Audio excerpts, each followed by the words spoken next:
Pomože Bog, braće i sestre, i dobrodošli u jednom novom YouTube videu. Moje ime je Hadži Teodora i u današnjem videu želim da pričam o jednoj zanimljivoj temi. Radi se o krampusima i perchten, gledajući iz pravoslavne tačke gledanja.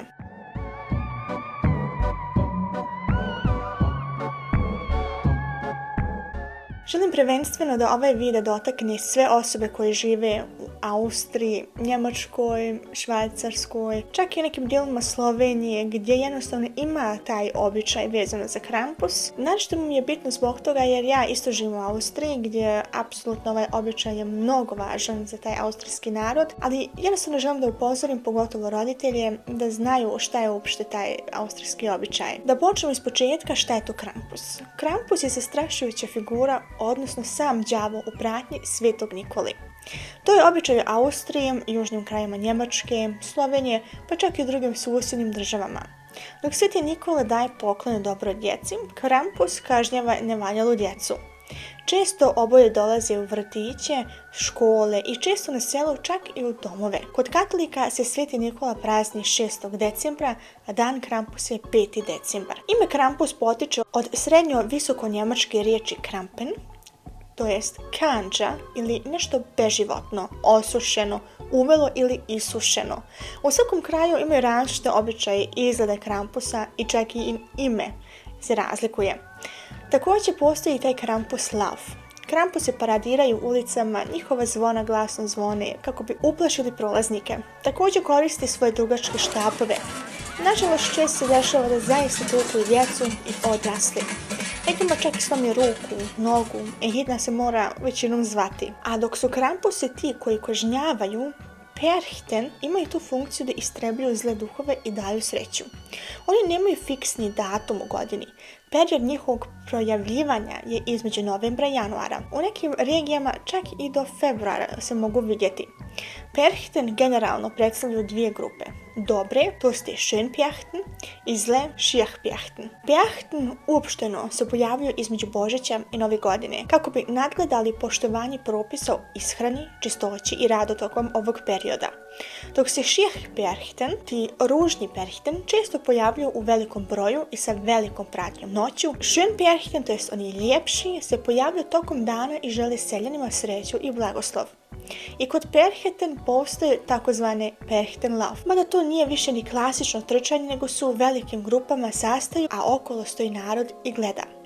To je ono kompaktno objašnjenje ko su Krampusi i perchten. S pravoslavnog tačka gledanja to apsolutno nije pravoslavni običaj. Samo oblačenje u demone, đavle, dovede čovjeka u trans da se i tako ponaša, što se i vidi na ulici kada pobjesni i počnu zaista da tuku svakog oko sebe. Sa tim se čovjek direktno sjedinjuje sa đavolom i svako ko pasivno učestvuje u to jest da ide i da gleda ta čudovišta, sam sebe dovodi ne samo u opasnost, nego i se okruži zaista nečistim silama i negativnom energijom, pogotovo ako ide sa djecom. Pravoslavlje nas uči da odgojimo demone od sebe, a ne da se sjedinjemo sa njima. Pogotovo apelujem pravoslavne hrišćane koji žive u tim zemljama da se distanciraju od toga. To su običaji tih zemalja. Te običaje se neće iskorijeniti, ali naše je kao pravoslavni hrišćani da znamo da je to đavolsko i da samim time ne idemo na takva okupljanja. Ja se sjećam kao mala da su u našoj četvrti dolazile grupe Krampusa, čuli smo njihova zvona. Tad sam se sa majkom šetala i toliko sam se prepala da sam trčala do kuće, a ostavila sam mamu samu. Druga scena je bila ta da smo kao porodica otišla u centar, parkirali već auto i htjeli da se prošetamo. Odaljili smo se već oko 100 metra od auta kada čujemo zvona i vriske. Okrenuli se i vidjeli masu Krampusa koja trče.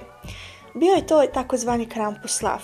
Odmah smo se vratili ka autu i što brže se vratili kući. Također imam jednu scenu, išla sam 8 godina na rukomet i kao svake godine imali smo malu feštu. To je inače uobičajeno u Austriji, zove se Weihnachtsfest.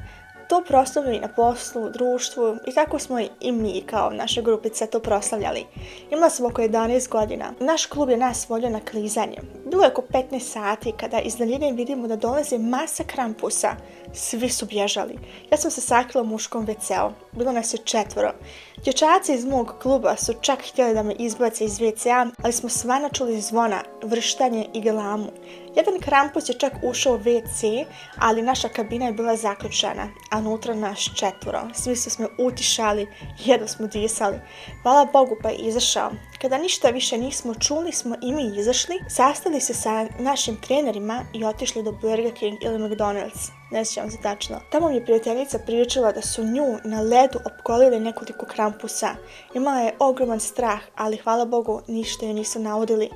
Ne Krampuse zaista ne volim, izbjegavam ih i sve te njihove manifestacije, pogotovo u tom periodu kada su intenzivno aktivni, gledam da prije nego što je mrak idem kući. Na kraju krajeva svako ima slobodnu volju, svako može sam da odluči da li da učestvuje na takvim stvarima. Ja vam samo mogu iz ličnog iskustva savjetovati da to ne činite. Na kraju bi me samo zanimalo vaše mišljenje, pogotovo od ljudi koji žive u inostranstvu. Kako je vaše mišljenje vezano za Krampuse? Da li ste ikada bili na takvim manifestacijama ili ih izbjegavate kao ja? A mi se vidimo u sljedećem videu. S Bogom, amin.